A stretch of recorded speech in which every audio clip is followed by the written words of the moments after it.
সকালে আয়নার সামনে চুল আঁচড়াচ্ছিলাম। ছেলে পেছন থেকে এসে বলল, মা, আমি তোমার চুল আঁচড়ে দেব। আমি বললাম, না, আমি পারব। সে বলল, প্লিজ মা, একবার। আমি তার হাতে চিরুনি দিলাম। সে খুব আস্তে আস্তে আমার চুল আঁচড়াতে লাগল। আমি আয়নায় তার মুখ দেখছিলাম। তার চোখে অদ্ভুত একটা ভাব। চুল আঁচড়ানো শেষ করে সে বলল, মা, তোমার চুল এত সুন্দর। আমি এর মধ্যে হারিয়ে যেতে চাই। আমি অবাক হয়ে বললাম, মানে? সে আমার চুলে হাত বুলিয়ে বলল, মা, আমি চাই রাতে তোমার চুলের মধ্যে মুখ লুকিয়ে রাখতে। তোমার চুলের গন্ধে আমি মাতাল হয়ে যাই। আমি তাকে থামিয়ে দিয়ে বললাম, কি বলছিস? সে আমার কাঁধে হাত রেখে বলল, মা, আমি তোমাকে ভালোবাসি। তোমার সবকিছু আমার কাছে সুন্দর। আমি চাই তুমি আমার স্ত্রী হয়ে যাও। আয়নায় আমি তার চোখের দৃষ্টি দেখে কাঁপতে লাগলাম। সে আরও বলল, মা, আমি প্রতিদিন তোমার চুল আঁচড়ে দেব। তোমার সব যত্ন নেব। তুমি কি আমাকে তোমার স্বামী হিসেবে গ্রহণ করবে? আমি আয়না থেকে মুখ সরিয়ে নিলাম। মনে হচ্ছিল আমার নিজের ছেলেকে চিনতে পারছি না। এই গল্পটি সম্পূর্ণ শুনলে আপনাদের পানি অটোমেটিক বের হয়ে যাবে, যত দ্রুত সম্ভব হাতের কাছে টিস্যু নিয়ে বসে পড়ুন। বিছানার চাদর যেন নষ্ট না হয় সেটা সম্পূর্ণ খেয়াল রাখার অনুরোধ জানিয়ে গল্পটি এখন শুরু করব। তার আগে সর্বশেষ অনুরোধ, দয়া করে এমন পানি বের করার গল্প নিয়মিত শুনতে আমাদের চ্যানেলটি সকলেই সাবস্ক্রাইব করুন। ধন্যবাদ। হ্যালো বন্ধুরা, আমার নাম প্রিয়াঙ্কা দেবনাথ। আমার বয়স ৪৪ বছর। আমার স্বামীর নাম সৌরভ দেবনাথ, বয়স ৪৭ বছর। আমাদের ২ সন্তান, অভিষেক আর পায়েল। অভিষেক ২১ বছর বয়সী, বিশ্ববিদ্যালয়ে পড়ে। পায়েল ১৪ বছর বয়সী, স্কুলে যায়। আমার এই অদ্ভুত গল্পটা শুরু হয়েছিল গত মাসে। সেদিন সকালে অভিষেক আমার চুল আঁচড়ে দেওয়ার পর যেভাবে কথা বলেছিল তাতে আমার মাথায় আকাশ ভেঙে পড়েছিল। কিন্তু আসল সত্যি কি জানেন? আমার ছেলে হয়তো সত্যিই আমাকে ভালোবাসে, কিন্তু সেটা একটা মায়ের প্রতি সন্তানের ভালোবাসা। তার মুখের কথাগুলো শুনে আমি যা ভেবেছিলাম সেটা হয়তো একদমই ভুল ছিল। সেদিন দুপুরে অভিষেক কলেজ থেকে ফিরে এসে আমার কাছে বসল। মা, বলল সে, আমি সকালে যা বলেছিলাম সেটা নিয়ে তুমি রাগ করেছ? আমি তার দিকে তাকিয়ে বললাম, না বাবা, রাগ করিনি। তবে তোর কথাগুলো শুনে আমি একটু অবাক হয়েছিলাম। সে হাসতে হাসতে বলল, মা, আমি তো সত্যি কথাই বলেছিলাম। তোমার চুল সত্যিই খুব সুন্দর। আর আমি যখন ছোট ছিলাম, রাতে ঘুমানোর সময় তোমার চুলে মুখ ঘষে ঘুমাতাম। সেই সময়টা আমি মিস করি। এবার আমি বুঝলাম সে আসলে কি বলতে চেয়েছিল। ছোটবেলার সেই মধুর স্মৃতিগুলো তার মনে পড়ে গিয়েছিল। আর যখন সে বলেছিল আমি যেন তার স্ত্রী হয়ে যাই, সেটা হয়তো একটা রসিকতা ছিল, অথবা সে বোঝাতে চেয়েছিল যে আমি তার কাছে পৃথিবীর সবচেয়ে প্রিয় মানুষ। কিন্তু গল্প এখানেই শেষ নয়। আসল রহস্য শুরু হলো তার পরের দিন থেকে। পরের দিন সকালে আমি রান্নাঘরে নাশতা তৈরি করছিলাম।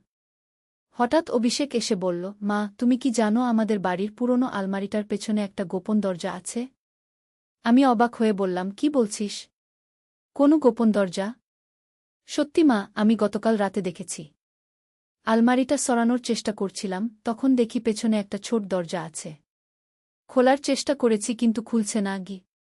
আমার মনে পড়ল, এই বাড়িতে আমরা এসেছি ১৫ বছর আগে।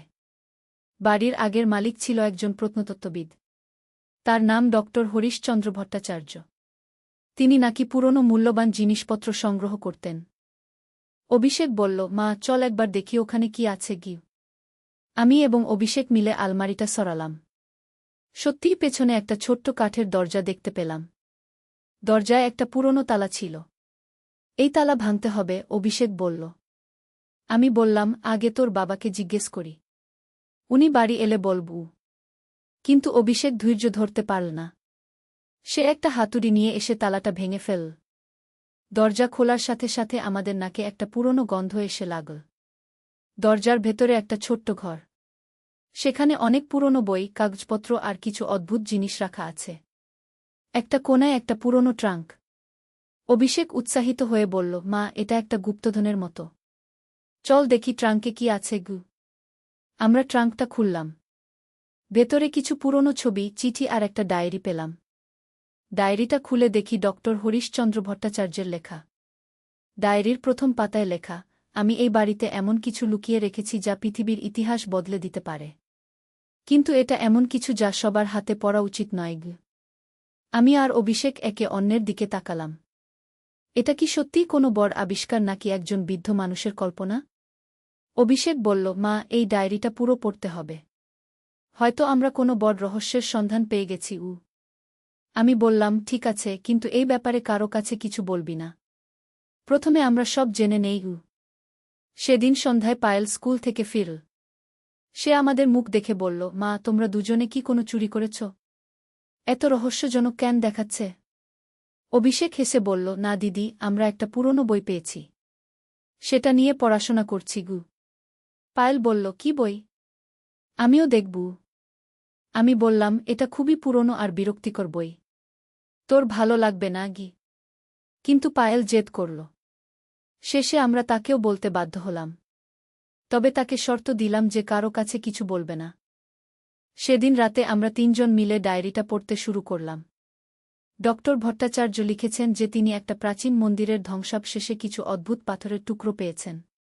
সেই পাথরগুলোতে নাকি এমন কিছু লেখা আছে যা প্রাচীন সভ্যতার রহস্য উন্মোচন করতে পারে। তিনি আরও লিখেছেন যে এই পাথরগুলো তিনি বাড়ির কোথাও লুকিয়ে রেখেছেন। কিন্তু কোথায় লুকিয়েছেন সেটা স্পষ্ট করে লেখেননি। পরের দিন আমরা পুরো বাড়ি খুঁজতে শুরু করলাম। বেসমেন্ট, ছাদ, প্রতিটা কোণায় খোঁজাখুঁজি করলাম। কিন্তু কিছুই পেলাম না। 3 দিন পর অভিষেক একটা ব্যাপার খেয়াল করল। ডায়েরিতে ডক্টর ভট্টাচার্য একটা কবিতা লিখেছেন। যেখানে সূর্য ওঠে সেদিকে তাকাও। পূর্ব দেওয়ালের নিচে খনন কর। 3 হাত গভীরে গেলে পাবে। যা দেখে অবাক হবে সবে। আমরা বুঝলাম এটা একটা ধাঁধা। বাড়ির পূর্ব দিকের দেওয়ালের নিচে খুঁড়তে হবে। সেদিন রাতে সৌরভ বাড়ি এল। আমি তাকে সব কিছু খুলে বললাম। প্রথমে সে আমাদের পাগল ভাবলেও পরে একদিন আমি একটা ওয়েবসাইটে দেখলাম যে এরকম একটা পাথর নাকি ব্রিটিশ মিউজিয়ামে আছে। সেটার দাম কয়েক কোটি টাকা। আমি উৎসাহিত হয়ে সৌরভকে বললাম, দেখো, আমাদের পাথরগুলোও হয়তো অনেক দামি। সৌরভ বলল, হতে পারে। তবে এগুলো বিক্রি করার আগে আমাদের নিশ্চিত হতে হবে যে এগুলো আসলেই আসল। একদিন সকালে আমি দেখলাম বাড়ির সামনে একটা গাড়ি দাঁড়িয়ে আছে। গাড়ি থেকে 2 জন মানুষ নামল। তারা বলল যে তারা প্রত্নতত্ত্ব বিভাগের কর্মকর্তা। আমরা শুনেছি আপনারা কিছু প্রাচীন নিদর্শন পেয়েছেন, একজন বলল। আমি ঘাবড়ে গেলাম। কে বলেছে আপনাদের? তারা বলল, ব্যাপারটা আমাদের কাছে এসেছে। আমরা দেখতে চাই। আমি বুঝলাম কেউ আমাদের ব্যাপারে খবর দিয়েছে। হয়তো আমরা ইন্টারনেটে খোঁজাখুঁজি করতে গিয়ে কোথাও না কোথাও ভুল করেছি। আমি তাদের পাথরগুলো দেখালাম। তারা দেখে খুবই উৎসাহিত হয়ে গেল। এগুলো সত্যিই প্রাচীন, একজন বলল। আমাদের সাথে চলুন। আরও পরীক্ষা নিরীক্ষা করতে হবে। আমি বললাম, এই পাথরগুলো আমাদের বাড়িতে পাওয়া গেছে। আমাদের অধিকার আছে। তারা বলল, হ্যাঁ, আপনাদের অধিকার আছে। তবে সরকারি নিয়মানুসারে এগুলো রাষ্ট্রের সম্পত্তি। তবে আবিষ্কারকারী হিসেবে আপনারা পুরস্কার পাবেন। এভাবে আমাদের হাত থেকে পাথরগুলো চলে গেল। কিন্তু আমরা জানতাম যে আমরা একটা বড় আবিষ্কার করেছি। কয়েক মাস পর আমরা জানতে পারলাম যে আমাদের পাওয়া পাথরগুলো সত্যিই সিন্ধু সভ্যতার। এগুলোতে এমন কিছু তথ্য আছে যা ইতিহাস পরিবর্তন করে দিয়েছে। সরকার আমাদের 5 লাখ টাকা পুরস্কার দিল। কিন্তু সবচেয়ে বড় পাওয়া হলো যে আমরা পারিবারিকভাবে একসাথে একটা বড় অ্যাডভেঞ্চারের অংশীদার হয়েছিলাম। অভিষেক এখন প্রত্নতত্ত্ব নিয়ে পড়াশোনা করতে চায়। পায়েল বলে সেও বড় হয়ে গুপ্তধন খোঁজার কাজ করবে।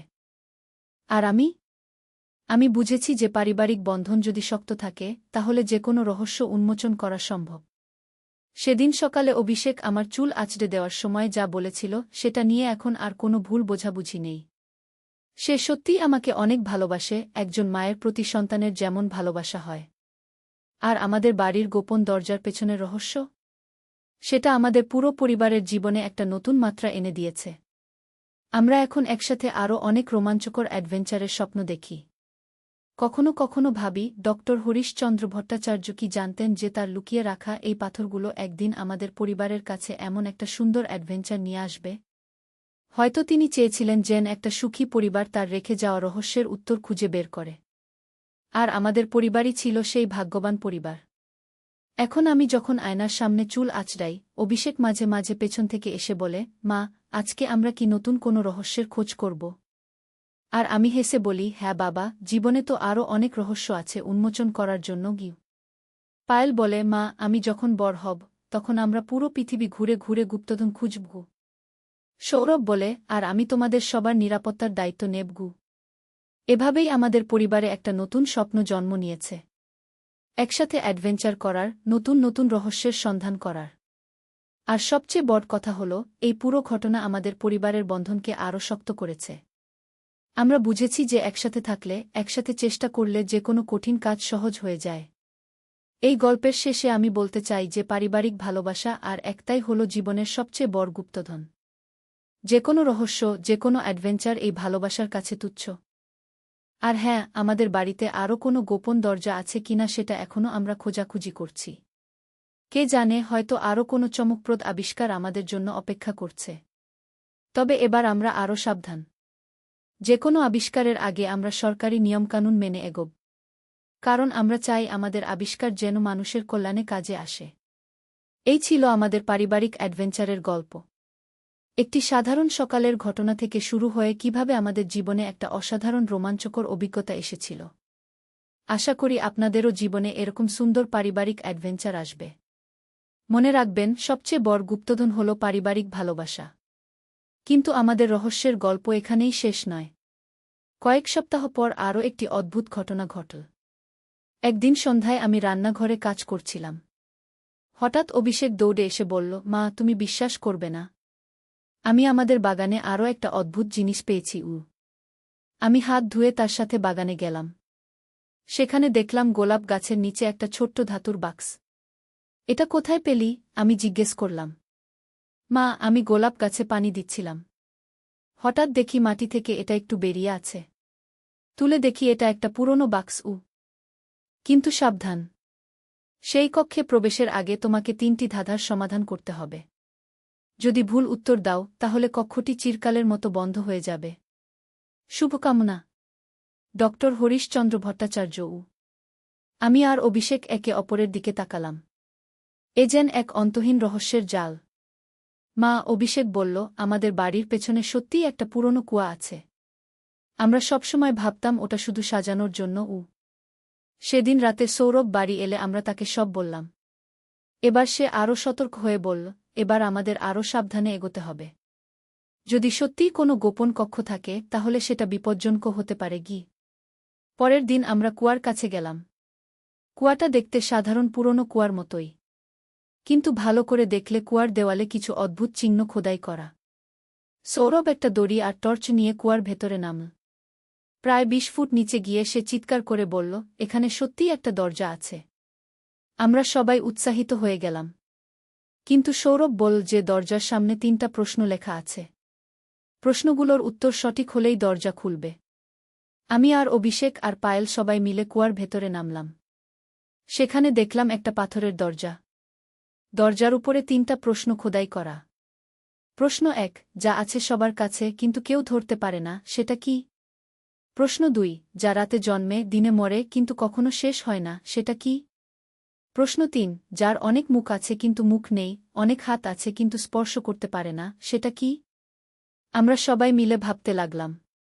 অভিষেক বলল, প্রথম প্রশ্নের উত্তর হতে পারে সময়। সবার কাছে সময় আছে কিন্তু কেউ সময়কে ধরে রাখতে পারে না। পায়েল বলল, দ্বিতীয় প্রশ্নের উত্তর স্বপ্ন। স্বপ্ন রাতে আসে, দিনে শেষ হয়ে যায়, কিন্তু স্বপ্ন দেখা কখনো বন্ধ হয় না। সৌরভ ভেবে ভেবে বলল, তৃতীয় প্রশ্নের উত্তর হতে পারে ঘড়ি। ঘড়ির অনেক মুখ থাকে, ডায়াল, অনেক হাত থাকে, কাটা, কিন্তু এটা নিজে কিছু করতে পারে না। আমরা উত্তরগুলো দরজার পাশে লেখা একটা বিশেষ জায়গা লিখলাম।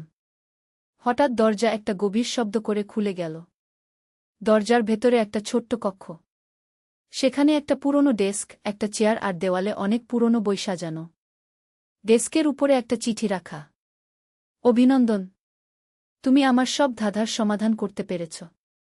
এই কক্ষটি আমার ব্যক্তিগত গবেষণাগার ছিল। এখানে তুমি আমার সারা জীবনের সংগীত গান পাবে।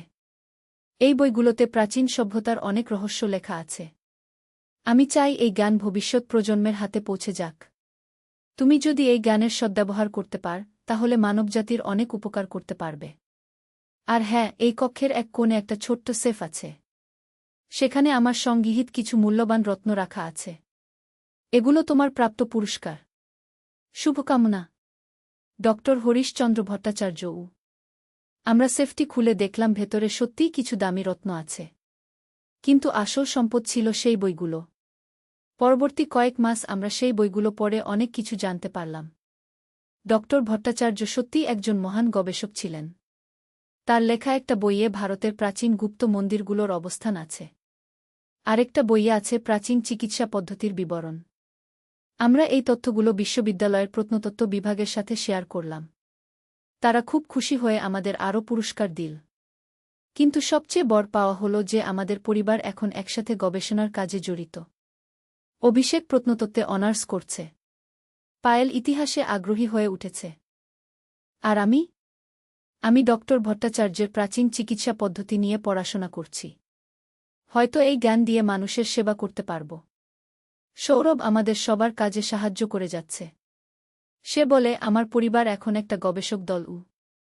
আর সেই শুরুর দিনের কথা। অভিষেক যখন আমার চুল আঁচড়ে দিয়ে বলেছিল সে আমার চুলে হারিয়ে যেতে চায়। এখন আমি বুঝি সে আসলে বলতে চেয়েছিল যে সে আমার কাছে, আমাদের পরিবারের কাছে নিরাপদ বোধ করে।